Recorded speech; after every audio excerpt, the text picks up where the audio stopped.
아직까지는 히토류를 대체할 만한 다른 소재가 없는 상태에서 중국의 자원 무기화가 된다는 점에서 좀 어려움이 발생할 수가 있는 거죠. 중국의 히토류의 그 영향력이 굉장히 떨어질 거다 이렇게 보고 있어요. 서방 쪽에서 나온 게 아니라 중국 내에서 중국 과학원이 있는데 제일 큰 나온 게 중국의 점유율이 거의 90%가 넘는데 이 점유율이 20% 초반대까지 떨어질 거다. 그리고 또 하나가 안녕하세요. 조현승입니다. 네, 저는 산업연구원에 제가 2002년부터 지금 근무를 하고 있습니다. 굉장히 오래됐고요. 제가 주로 담당하는 거는 이제 고령화 관련된 쪽, 그리고 고령 친화 산업이라든지 뭐 전 세계 고령화에 대한 문제들을 주로 다루지만 연구원이라는 데가 국책연구소라는 데가 그렇게 뭐 한 분야만 계속 할 수 있는 건 아니고 그러다 보니까 저도 뭐 특히 이제 요즘 들어서 뭐 미중 갈등도 심해지고 글로벌 공급망이 변화하고 이런 거에 대해서도 상당히 많이 관심을 갖게 됐고 또 그런 부분들도 연구에 좀 반영을 하고 있습니다. 그래서 그러다 보니까 이제 뭐 다른 나라 경제나 이런 그 다양한 문제 그리고 요즘 나오는 특히 또 미중 갈등 문제는 제 그 주 담당 업무와 관련 없이 또 저도 많이 연구를 하고 있습니다. 요즘 뉴스에서 히토류가 전략 자원이다라는 말이 자주 나오는데요. 시청자분들도 쉽게 이해할 수 있게 히토류가 왜 그렇게 중요한지 설명해 주실 수 있을까요? 일단 히토류라는 것 자체가 한 17개 원소인데 글자 그대로 흩어져 있습니다. 그러니까 왜 금광 그러면은 금광에서 이렇게 금이 주로 나오고 물론 대부분의 경우에 뭐 어떤 광산, 구리 광산 그러다고 구리만 딱 나오는 건 아니고 다른 게 좀 섞여 있긴 마련인데 히토류는 그 정도가 굉장히 심해서 어떤 특정 광물, 예컨대 지금 현재 히토류 중에서 굉장히 비싼 게 뭐 디스프로슘이라든지 터비움 이런 것들이 있는데 그런 광산이 따로 있는 게 아니라 여러 개를 그러니까 굉장히 넓은 지역에서 많은 양을 캤을 때 조금 나오죠. 그래서 글자 그대로 히토류, 레어 얼스라고 하죠. 네, 히토류라고 부르고요.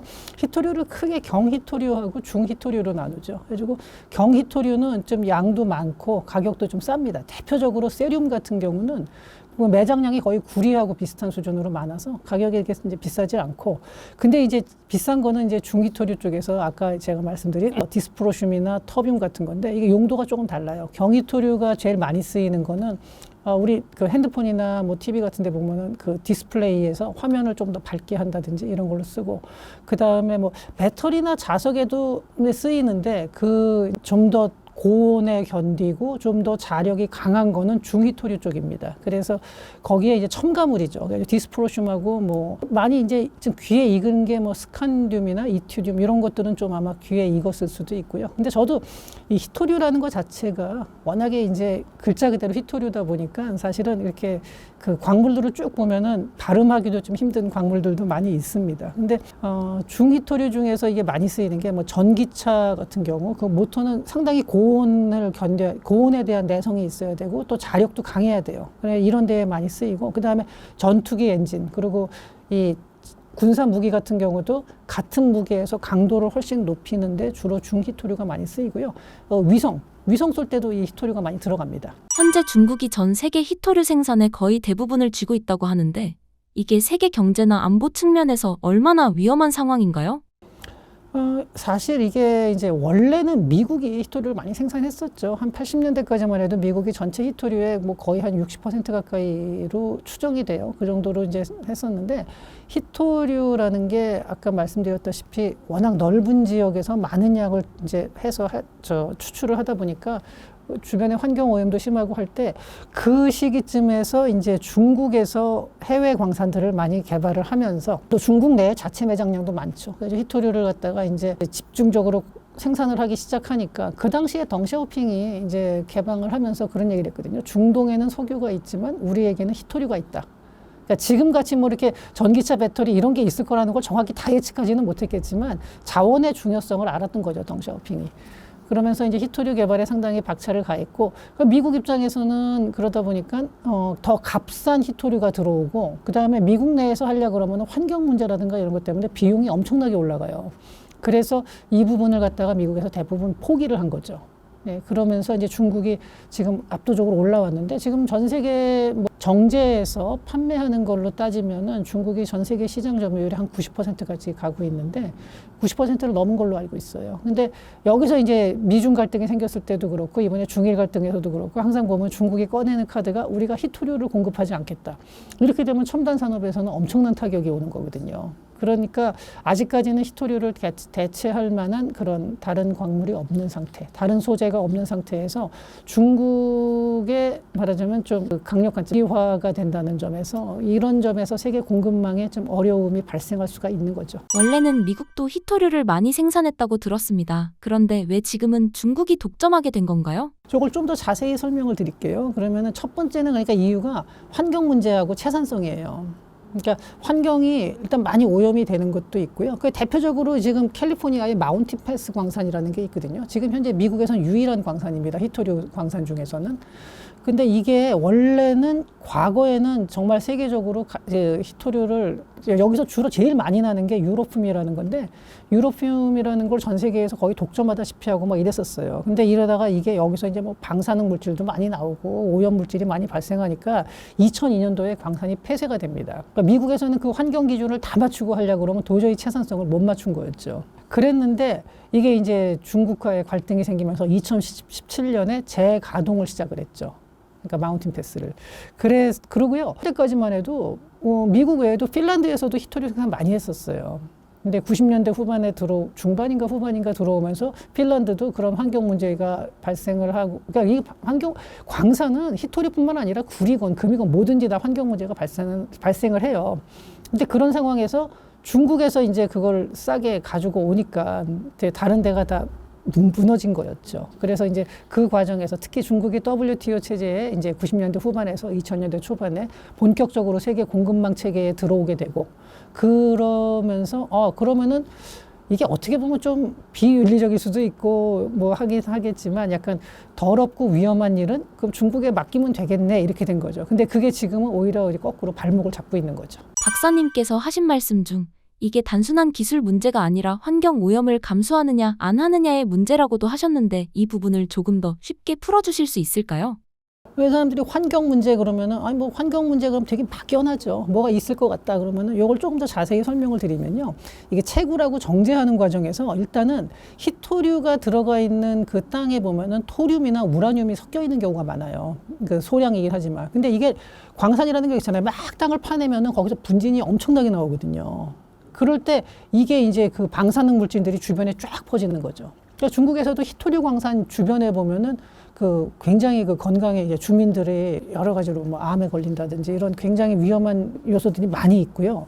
그 다음에 이걸 캤다고 해서 땅에서 캔 걸 갖다가 이제 정제를 해야 되는데 예전에 보면 뭐 사금 같은 거야 모래에 넣고 이렇게 섞으면 나오니까 그건 환경 오염이 별로 없지만 이 흙 속에 묻혀 있는 거는 그거를 정제를 하고 재련을 하는 과정에서 엄청난 독성 물질이 들어가는데 주로 산성이에요. 황산에다가 막 황산을 들이부어 가지고 그걸로다가 정제를 하고 거기서 이제 그 산성 폐기물이 엄청나게 배출이 돼요. 그리고 그 과정에서 뭐 땅 속에 있는 여러 가지 안 좋은 그 독성 물질들도 같이 이제 나오게 되고요.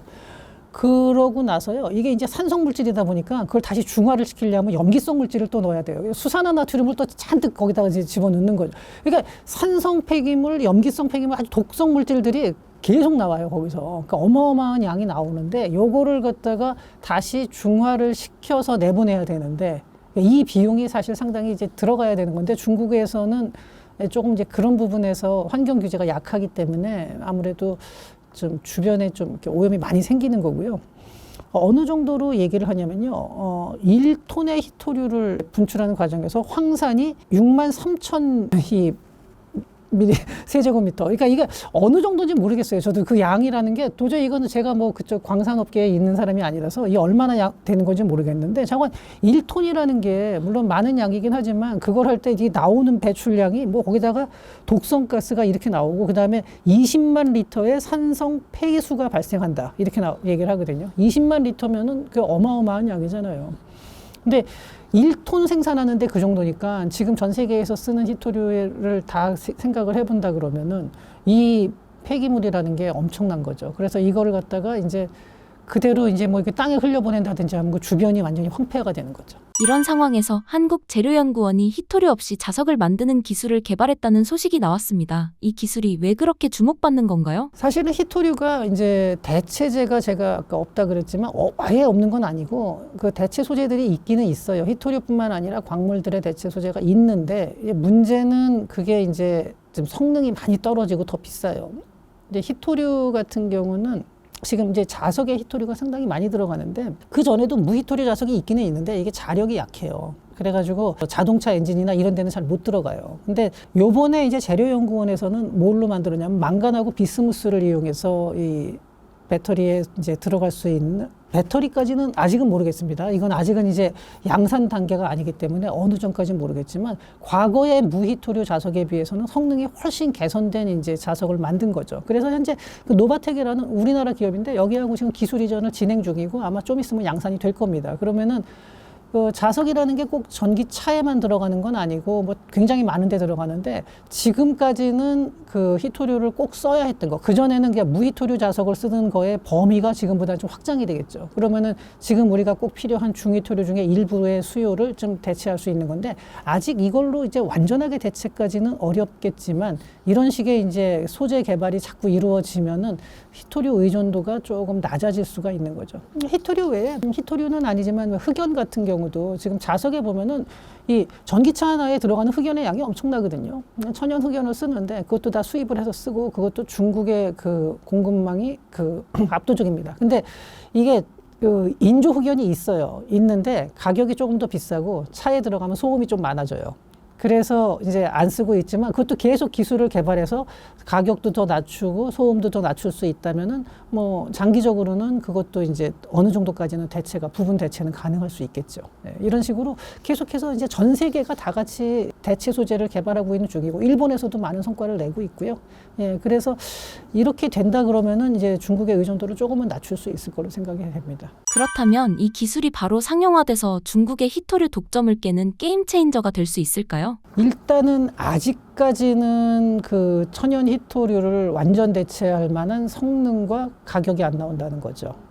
근데 지금 이 희토류 무기화를 가장 먼저 그 위협을 받고 준비를 시작한 데가 사실 일본이에요. 그래가지고 일본이 그 2010년도에 그 센카쿠 열도 그 분쟁이 있을 때 그때 한번 호되게 당했거든요, 중국한테. 그래가지고 그때 일본 영해를 불법적으로 침범한 중국 배를 납포를 해서 선장을 억류하고 있다가 중국에서 희토류를 딱 차단한다 그러니까 아무런 조건 없이 그냥 그 선장을 석방을 하고 일본이 완전히 그때 당했어요. 근데 그러고 나서 12월 초에 그 뉴욕타임스에 그 기사가 나왔는데 그러니까 일본의 그 당시에 관료들하고 이런 사람들을 이제 인터뷰한 내용들이에요. 근데 거기에 보면은 그때는 자기가 그러니까 일본의 상무성에서 그 에너지를 담당하는 분인데 희토류에 대해서는 전혀 몰랐대요. 그러니까 희토류라는 게 뭐 있다는 것 자체를 몰랐을 리는 없는데 공급망이 어떻게 돼 있고 이게 왜 중요하고 이걸 중국에서 차단할 가능성이 있다 뭐 이런 거에 대한 건 전혀 몰랐던 거예요. 그래가지고 2010년부터 굉장히 이제 노력을 해서 중국하고 이제 무희토류 자석도 많이 이제 거기 일본에서도 개발을 하고 그 다음에 무희토류까지는 아닌데 자석에 그 아까 말한 디스프로슘 같은 거를 3분의 1만 넣어도 똑같은 자력을 낼 수 있는 자석을 일본에서 이미 개발을 했죠. 그 대표적으로 뭐 도요타나 뭐 TDK 이런 회사들이 이제 합쳐서 아마 정부 지원도 많이 받았겠죠. 뭐 이런 식으로 하고 그 다음에 중국에서 희토류를 압박하면 우리는 뭘 할까 하다가 이제 소재 산업 일본이 제일 강한 게 소부장이니까 포토레지스트 같은 걸로다가 중국을 거꾸로 이제 압박을 한 거죠. 그러니까 15년 동안 준비를 했는데 그 일본의 그때 이제 지금 현재 에너지 연구소장을 하시는 분이 있어요. 그 당시에 공무원 하다가 근데 그분이 그 에너지 연구소가 이제 그 굉장히 그 전 세계적으로도 가장 큰 데 중에 하나인데 거기서 그런 얘기를 하더라고요. 미국은 과연 준비를 했는지 모르겠다. 이런 식으로 일본인들 특유의 약간 그 절제된 표현을 썼는데 미국은 준비도 안 해놓고 왜 싸움 걸었냐 약간 이런 식의 질책을 하는 그 논조가 살짝 보였거든요. 근데 그러면서 지금까지는 미국이 이렇게 준비가 잘 안 돼 있었던 거죠. 근데 이게 전 세계가 지금 다 같이 중국 공급망을 벗어나서 다른 공급망을 찾고 있고, 그다음에 미국도 2017년부터 이제 마운틴 패스 다시 재가동을 하고 이런 식으로 나오고, 그다음에 대체 소재 개발에도 이제 앞으로 돈을 더 투자하겠죠. 이렇게 되다 보면은 중국의 히토류의 그 영향력이 한 10년쯤 지나면은 굉장히 떨어질 거다 이렇게 보고 있어요. 근데 요거는 이제 제가 그 서방 쪽에서 나온 게 아니라 중국 내에서, 중국 과학원이 있는데 그 이제 중국 정부에서 운영하는 그러니까 제일 큰 그 이공계 연구소죠. 베이징에 있는데 여기서 나온 게 지금 현재는 이제 중국의 점유율이 거의 90%가 넘는데 2035년 앞으로 10년 후에는 이 점유율이 30% 이내로 떨어질 거다. 이렇게 그러니까 중국 과학원에서 나온 얘기고요. 2040년이 되면 20% 초반대까지 떨어질 거다. 이렇게 얘기를 하고 있습니다. 그러니까 중국이 이 히토류라는 게 단기적으로 대체가 되거나 이러진 않고 단기적으로는 여전히 중국의 강력한 카드인데, 하지만 이게 이제 시간이 지나면 지날수록 서서히 약화된다는 거죠. 그리고 또 하나가 그전까지는 조금 지지부진했던 도시광산 산업이 있어요. 이게 뭐냐면은 우리가 가지고 있는 뭐 핸드폰이나 PC나 이런 데서 보면은 다 광물들이 조금 들어가는데, 이 광물은 석유하고 달라서 석유나 뭐 가스 이런 거는 쓰면 없어지지만 이거는 20년, 30년이 지나도 그대로 있습니다. 그걸 다시 추출해내는 건데 이게 비용이 많이 들고 그동안 채산성이 약해가지고 도시광산이라는 게 굉장히 부분적으로밖에 이루어지질 않았거든요. 그리고 대부분은 그냥 오래된 PC에서 금 조금 띄어내는 정도, 뭐 이런 정도 수준이었는데요. 이게 이제 최근에 각광을 받는 게 그 플래시 줄 히팅이라는 공법이 있어요. 그게 뭐냐면은 과거에는 이 도시광산도 그래요. 그 안에 있는 거 막 띄어내고 하는 걸 사람이 일일이 손으로 띄는 게 아니라 이것도 화학약품을 잔뜩 써고 전기를 엄청나게 써야 돼요. 그러니까 채산성이 안 좋았는데 이 플래시 줄 히팅으로 하면은 그 전기 사용량도 그렇고 산성 용액도 그렇고 물도 거의 안 쓰면서 순간적으로 팍 가열을 해서 그걸 띄어내는 그런 거의 추출을 해내는 이런 공법이 나왔어요. 이게 미국의 라이스 대학에서 나온 건데 이런 것들이 이제 더 각광을 받게 되는 거죠. 과거에 비해서는. 그리고 히토류, 천연 히토류에 비해서 약간 비싸다 하더라도 이제는 안정적인 공급망이라든가 자기네 동맹국 내의 공급망을 유지하는 데서는 도시광산 산업도 굉장히 이제 앞으로 더 활발해지겠죠. 우리나라도 이 부분에 있어서 도시광산을 하면은 우리나라도 이게 상당히 많은 게 우리나라 사람들이 얼리 어답터고 이래가지고 버려진 전자제품들이 굉장히 많거든요. 근데 그런 것만 잘해도 지금보다는 히토류 수입량을 좀 줄일 수는 있겠죠. 근데 아마 그래도 이게 좀 시간이 걸려요. 당분간은 중국의 히토류는 상당히 강력한 무기이고 제 생각에는 그래도 이게 한 5년쯤 지난다 그러면은 많이 약화될 거고 중국에서도 그걸 느끼기 때문에 그 시간이 그렇게 많지 않다라는 걸 중국도 느껴요. 그러니까 자원을 가지고서 힘을 쓸 수 있는 거. 뭐 중국이 뭐 다른 쪽은 있겠지만 적어도 이 히토류에 대해서만큼은 그 중국 과학원에서 그런 얘기가 나온 것도 그래서 그런 약간 경각심을 깨워주는 것이 아닌가 하는 생각이 듭니다. 요즘 중국 젊은 세대 사이에서 서울병이라는 말이 나온다고 합니다. 한국의 자유롭고 개방된 분위기, 특히 서울과 한강 같은 공간을 동경하면서 강한 좌절감을 느낀다는 건데요. 박사님 보시기엔 이 현상이 단순한 문화 동경을 넘어 어떤 신호라고 보시나요? 사실 그게 이제 그렇게 갈 수도 있겠지만 저는 지금 단계에서는 조금 확대 해석을 조금 자제했으면 합니다. 왜냐하면은 중국 체제가 생각보다 강건해요. 그러니까 굉장히 많은 모순을 가지고 있고 뭐 빈부격차라든가 뭐 도농 간의 격차, 뭐 그 지역 간의 격차는 전 세계가 다 있지만 중국은 정말 극단적이거든요. 동부연안하고 또 이제 시골 지역하고는. 근데 그렇게 돼 있는데도 불구하고 여태까지 저러다가 곧 무너지는 거 아니야 하고 얘기가 나온 게 거의 20년 됐죠. 그럼에도 불구하고 지금까지도 버티고 있거든요. 근데 다만 이건 있죠. 요새 그런 것들이 자꾸 확산되고 하는 것 자체가 중국 내에서도 그러니까 체제에 대한 불만과 피로도가 계속 누적이 되고 있다는 거예요. 댐이 무너지는 걸 과정을 보면은 댐이 와 저렇게 조금 불안한데도 안 무너져요. 굳건하게 버티다가 어느 순간에 바늘만한 그 틈만 생겨도 와르르 순식간에 무너질 수가 있는 건데 지금 중국은 굉장히 겉으로 제가 보기에는 아직까지 그렇게 강력한 조짐은 나타나고 있지는 않지만 이렇게 피로도가 계속 누적되다 보면 어느 순간에 그 피로에 의해서 사람들이 이제 사는 것이 힘들어지고 여러 가지로 통제받는 거에 대한 불만이 쌓여가다가 어느 순간에 터져나올지 그 시점을 예상한다는 거는 정말 어려운 일이고요. 왜냐하면은 지금 중국 같은 체제가 과거의 소련하고는 또 전혀 다른 체제거든요. 과거의 소련은 완전한 공산주의고 중국은 또 경제는 약간 자본주의 체제를 시장 경제를 받아들이면서 통제하는 이런 상태인데 이런 상태를 저도 이제 그렇게 큰 나라가 이렇게 유지하는 거는 처음이고 이건 뭐 모든 사람이 다 처음 겪는 거죠. 그래서 저게 어느 시점이 위험 신호냐 이거를 지금 알아내기는 너무나 어렵죠. 이건 지나고 난 다음에나 알 수 있을 것 같은데 하지만 굉장히 지금 불안한 요소를 가지고 있는 거는 분명합니다. 그래서 이런 것들이 자꾸 쌓인다는 것 자체가 사실 조금 위험 신호일 수는 있습니다. 과거 한국도 유럽병, 뉴욕병처럼 선진국을 부러워하던 시기가 있었는데요. 그때와 비교했을 때 지금 중국 젊은이들이 겪는 서울병은 왜 더 위험하고 체제에 부담이 되는 현상이라고 보시나요? 예, 아무래도 좀 그렇죠. 왜냐하면 우리나라는 뉴욕병이라든가 이런 게 있다 그러면은 뉴욕처럼 잘 살아야지 하는 거지 체제를 뒤바꾸겠다는 아니잖아요. 그러니까 불만은 있어도 이게 체제에 대한 도전까지는 잘 안 나가는 건데 중국에서 이게 만약에 서구식 어떤 풍요로움, 개인들이 각각이 누리는 그런 풍요로움, 복지 뭐 이런 것들에 대해서 동경을 한다 그러면은 이거는 체제를 바꿔야 돼요. 왜냐하면 지금 현재 중국의 지도부는 개인의 어떤 희생 그리고 그런 개인의 희생이라든지 그다음에 욕망을 조금 자제하고 이러면서 국가적인 이데올로기에 이제 몰입을 하는 거거든요. 사람들을 그렇게 몰입시키고 이제 그런 식으로 국가 전략을 끌고 나가고 있어요. 근데 중국 지도부가 이제 생각하는 방식은 개개인이 누리는 풍요로운 소비보다는 그런 쪽이 아니라 첨단 기술에 기반한 제조업 강국. 지금 중국이 꿈꾸는 게 이제 그런 거거든요. 그러니까 중국에서 돈을 걷어 그러니까 돈이 있으면은 그 자금을 주로 어디에 투입하냐면은 보시면은 대부분 다 첨단 산업이에요. 그러니까 반도체, 뭐 양자 컴퓨터 아니면은 뭐 우주 산업이라든지 뭐 이런 식으로 굉장히 굵직굵직한 첨단 제조업 쪽으로 가고 있어요.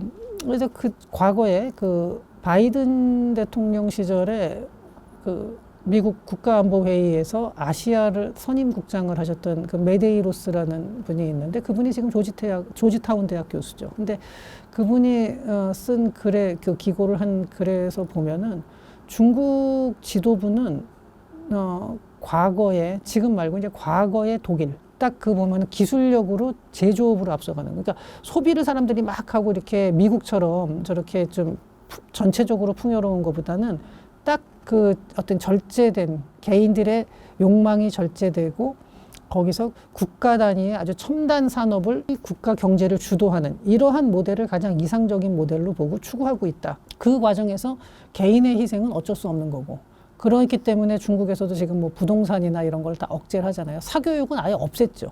예, 사교육을 아예 없애고 그래가지고 청년 실업이 높아진 것 중에 사실 사교육 없앤 게 굉장히 커요. 우리나라도 사교육을 완전히 금지시키면 청년 실업 많이 올라갈걸요. 그 학원 강사들 다 어디 가시겠어요. 중국도 그게 굉장히 컸고 그다음에 부동산 같은 경우도 정부에서 좀 의도적으로 거품을 줄이는 중이고요. 이렇게 되는데 그다음에 약간 알리바바나 이런 기업도 자기 마음에 안 들면은 억제를 하지만 중국에서 자기네들이 이제 정말 중요하다고 생각하는 첨단 부문에 대해서는 굉장히 또 지원을 아끼지 않고 있고요. 네, 이렇게 가고 있는데 개인의 희생의 바탕을 하고 있는데 저게 과연 저는 그래서 보면 그래요. 지금까지는 그럼에도 불구하고 어떤 일관된 목표를 가지고 중국이 국제적인 영향도 넓혀가면서 또 첨단 기술에도 많은 성과를 내면서 왔는데 저게 몇 년 더 갈 수 있을지 그러니까 지금 당장 무너진다 그런 뜻은 절대 아닌데 정말 보면서 되게 신기해요. 저게 저렇게 가는데 그게 어느 시점에 가선가는 뭔가 불만이 나오면서 좀 조정이 필요할 거거든요. 근데 그게 어느 선까지 현재의 상태가 유지될 수 있을지 이 부분은 사실은 이거는 뭐 예측이나 전망의 단계가 아니라 그건 거의 뭐 이제 예언으로 가야 되는 거라서 제가 뭐라고 섣불리 말을 쓰면 못 드리겠는데 그런 불안한 요소를 가지고 굉장히 또 근데 굉장히 강하게 아주 또 일관되게 목표를 추진해 나가는 힘은 있는데 그 안에서 불안도 같이 올라오고 있어요. 그래서 이게 그 두 가지가 공존해 있는 거라서 저는 중국에 대해서 어떻게 전망을 하기가 참 어렵습니다. 근데 다만 그런 불안 요소는 쌓여가고 있다는 건 확실하죠. 중국 공산당 입장에서 보면 이런 서울병 같은 감정은 단순한 불만이 아니라 체제 정당성 자체를 흔드는 위험 요소일 수도 있을 것 같습니다. 그래서 중국 정부가 더 강한 검열 통제 애국주의로 대응하는 걸까요? 지금도 이미 그러고 있죠, 사실은. 예, 이미 그러고 있고, 이런 거는 중국에서도 상당히 그 경계를 하는 부분들이죠. 그러니까 자신들이, 중국에서도 지금 소요도 많이 나고 시위도 나고 하는데 대부분 다 자기 먹고 살기 힘드니까 뭐 이거 좀 고쳐달라. 이런 거에 대해서는 그래도 약간씩은 용인을 해요. 근데 만약에 체제 비판으로 넘어가면은 이거는 절대 용납이 없습니다. 그러니까 지금 중국도 그런 부분에 대해서 강하게 억누르고 있는 거예요. 그러면서 사람들한테는 또 하나로 어떻게 보면 뭐 당근이랄 것까지는 없지만 사람들한테 이제 자꾸 정신적으로 강화시키는 게 외교적 성과. 이번에 우리가 이렇게 외교적 성과를 냈다. 이제 미국하고 싸워도 안 진다. 뭐 이런 거. 그 다음에 첨단 기술에서 어떤 성과가 났다. 그러니까 딥시크 같은 거. 뭐 이런 거 있으면 대대적으로 강조하면서 중국 사람들 흔히 말하는 왜 국뽕이라 그러죠. 그런 걸 갖다 계속 주면서 젊은이들 중에서 그래서 또 오히려 그거에 경도되는 층도 나오고 있거든요. 반발하는 층도 나오고. 그러니까 이게 굉장히 복잡해요. 어떻게 보면 상당히 모순된 사회인데 이게 지금까지 또 버티고 오고 있거든요. 그래서 앞으로 어떻게 될지 저는 정말 이거에 중국이 만약에 그러한 문제가 터져 나오는 순간에 중국 경제는 상당히 심각한 어려움을 겪을 텐데 그게 과연 금방 그럴지 어떨지. 그러니까 그래서 저는 미국하고 미중 갈등이라는 게 단기적으로 끝날 문제, 경제 문제가 아니라 이미 체제 경쟁에 들어선 지가 오래됐고 이미 그거는 저는 거의 한 7, 8년 정도 됐다라고 보고 있고요. 본격적으로 드러난 게. 그러니까 시진핑 2기부터는 공식적으로 체제 경쟁을 저는 시작했다라고 보고요. 그런 상태에서 지금까지 이제 진행이 되고 있는데 지금 앞으로 중국이 이제 행보를 좀 저는 약간 불안함과 그러니까 만약에 제가 중국 입장이라고 봤을 때 낙관적인 것과 그 상당히 불안한 요소가 너무나 극단적으로 같이 크고 있어요. 그래서 요거에 대해서 우리가 중국을 이해하려 그러면 두 개를 동시에 봐야지. 그러니까 요새 보다 보면은 이제 유튜브 채널도 그렇고 보면은 어느 한쪽만 강조해서 중국의 지금 이제 일관되게 정책을 추진하고 성과를 내는 것만 쭉 보고 있으면은 금방 미국을 추월할 것 같은데 또 불안한 요소만 이렇게 쭉 보다 보면은 금방 무너질 것 같아요. 그래서 요거를 좀 균형 잡힌 시각으로 보면서 어느 쪽이 더 커지는지를 좀 유심히 지켜보면서 그 중국의 그 변화를 갖다가 좀 관찰을 해야 될 것 같습니다. 경제 성장의 과실도 예전만큼 누리지 못하고 자유에 대한 갈증은 커지고 있습니다. 이런 상태가 계속되면 정치적 불만이 아니더라도 사회 전체의 에너지 자체가 꺼질 가능성은 없을까요? 저는 뭐 이렇게 봅니다. 성장이 꾸준히 된다 그러면은 이제 제가 중국 사람들하고도 그 얘기를 해봤어요, 직접. 근데 뭐 중국 지도부에서 요새 뭐 부패 스캔들도 있고 그다음에 부패 스캔들뿐만이 아니라 그건 뭐 어느 나라나 있을 수 있는데 이렇게 자꾸 체제가 사람들을 억누르고 뭐 SNS도 제대로 못하게 통제하고 강력한 통제 사회고 그 중국 사람들도 대부분 알아요. 다른 나라 가면 그렇지 이렇게까지 통제 안 한다는.